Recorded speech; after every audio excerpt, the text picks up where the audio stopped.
Conditionals are important control structures in Python.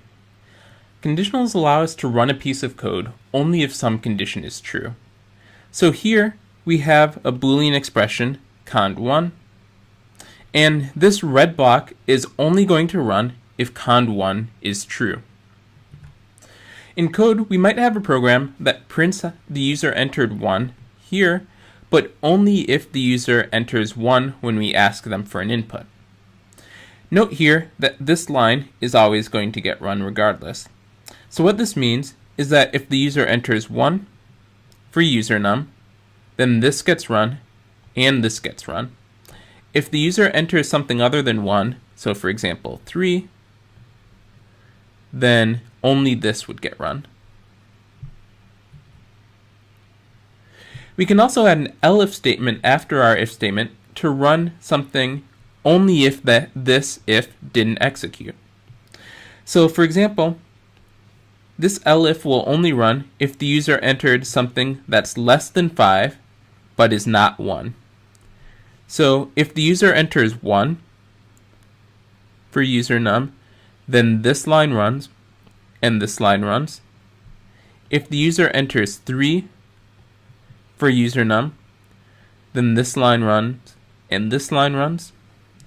If the user enters 10 for usernum, then only this line runs.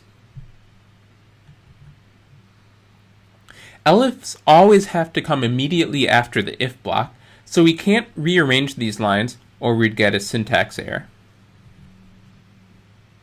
We can also add an else statement to run if nothing else ran.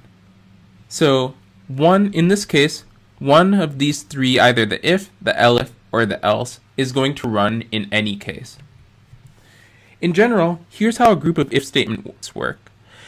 We have exactly one if statement to start a new group, and we can have any number of elif statements after that. And then we can have either an else statement or no else statement, but we can't have more than one else statement. And if we specify an if and an else with any number of elifs, then it's guaranteed that exactly one of these things will run. So here are some example valid if orders. So we can have a code block and then an if and then another code block.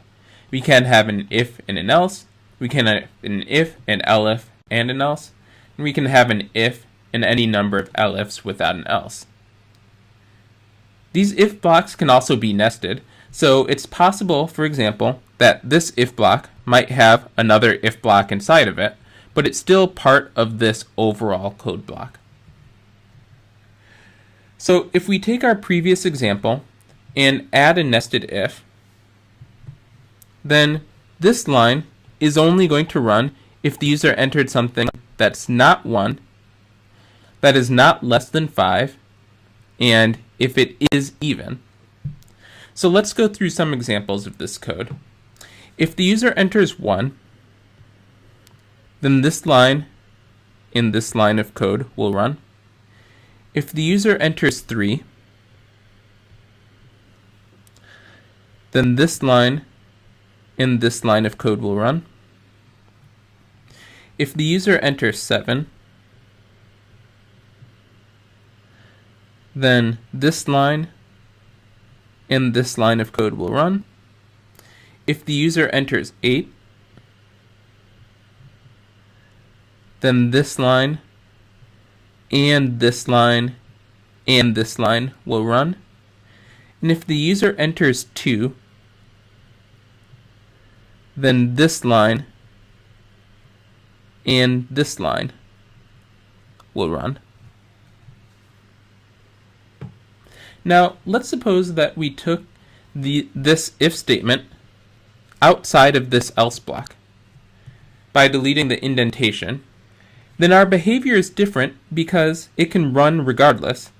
So one difference would be if the user entered 2, then this line and this line and this line would run.